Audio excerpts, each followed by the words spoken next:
Pernah kepikiran nggak sih apa sebetulnya yang bikin kita semangat mengerjakan sesuatu? Selama puluhan tahun, para ilmuwan udah meneliti ini. Dan jawabannya, wah, mungkin bakal bikin Anda kaget.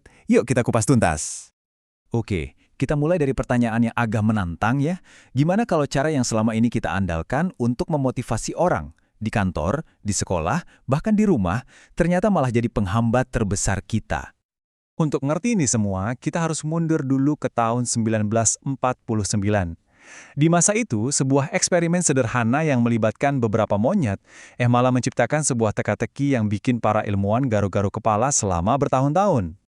Jadi ceritanya ada seorang psikolog bernama Harry Harlow. Dia mau mempelajari soal proses belajar. Dia taruh puzzle mekanis simple di kandang monyet rhesus. Puzzle-nya ini punya 3 langkah. Tarik pin, lepas kait, lalu angkat penutupnya. Nah, disinilah bagian anehnya dimulai. Tanpa disuruh, tanpa diiming-imingi makanan, monyet-monyet itu langsung fokus, tekun, dan kelihatan senang banget mecahin puzzle itu. Ini aneh karena waktu itu ilmuwan cuma tahu ada 2 pendorong perilaku, kebutuhan biologis kayak lapar, dan hadiah atau hukuman. Nah di kasus ini, dua-duanya nggak ada. Penemuan ini bikin Harlow berpikir, jangan-jangan ada pendorong ketiga. Sesuatu yang datang bukan dari luar, tapi dari dalam diri. Dia menyebutnya motivasi intrinsik, di mana keseruan mengerjakan sesuatu, yaitulah hadiahnya. Dan disinilah plot twist-nya. Logikanya, kalau dikasih hadiah, monyetnya harusnya makin semangat dong. Ternyata enggak. Kinerja mereka malah anjlok. Mereka jadi lebih sering salah, dan gak sesering sebelumnya mecahin puzzle itu. Hadiah kismis itu, entah kenapa, justru merusak motivasi alami mereka. Ini jadi misteri besar. Nah, sistem motivasi yang pakai iming-iming hadiah dan ancaman hukuman ini kita sebut aja motivasi 2.0.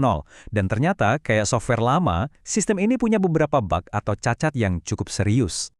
Sistem wortel dan tongkat ini udah jadi semacam sistem operasi yang menjalankan bisnis dan sekolah kita selama lebih dari seabad. Idenya simpel banget.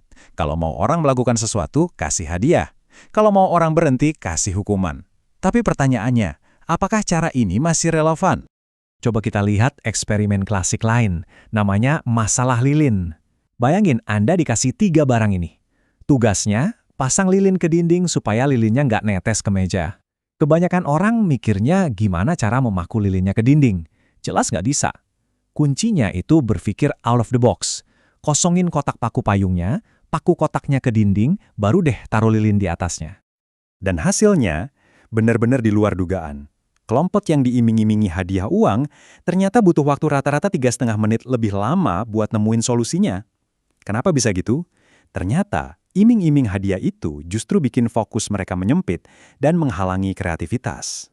Jadi, kesimpulannya, pendekatan wortel dan tongkat ini ternyata penuh masalah. Untuk pekerjaan-pekerjaan yang butuh kreativitas dan pemecahan masalah, sistem ini seringkali malah lebih banyak mendatangkan kerugian daripada keuntungan. Jelas banget kan sistem operasi motivasi kita ini udah ketinggalan zaman dan perlu di-upgrade. Jadi apa penggantinya? Nah, selamat datang di Motivasi 3.0. Ini adalah sistem yang dibangun bukan untuk kepatuhan, tapi untuk keterlibatan penuh. Sistem ini didasarkan pada cara kita sebagai manusia sebetulnya berfungsi, bukan berdasarkan asumsi-asumsi lama yang ternyata udah nggak relevan. Jadi apa aja sih isi dari sistem operasi yang baru ini? Motivasi 3.0 itu berdiri di atas 3 pilar utama yang sangat mendasar dan kuat. Coba ingat 3 kata ini baik-baik. Otonomi, penguasaan, dan tujuan. Inilah bahan bakar utama dari motivasi intrinsik. Yuk kita bedah satu persatu. Yang pertama, otonomi. Ini adalah keinginan kita untuk bisa mengarahkan hidup kita sendiri. Bukan berarti kerja sendiri tanpa aturan ya, tapi punya kebebasan dalam menentukan cara kita bekerja. Contoh paling terkenalnya itu kebijakan waktu 20% di Google. Para engineer di sana boleh pakai sebagian waktu kerjanya untuk proyek iseng mereka, dan dari situlah lahir produk-produk hebat seperti Gmail. Yang kedua adalah penguasaan. Ini adalah dorongan dalam diri kita untuk terus jadi lebih baik dan lebih jago dalam hal yang kita pedulikan.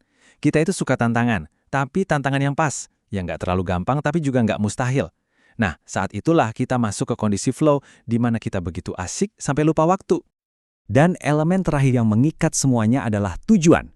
Kalau otonomi dan penguasaan itu adalah mesinnya, maka tujuan ini adalah kompas yang memberikan arah.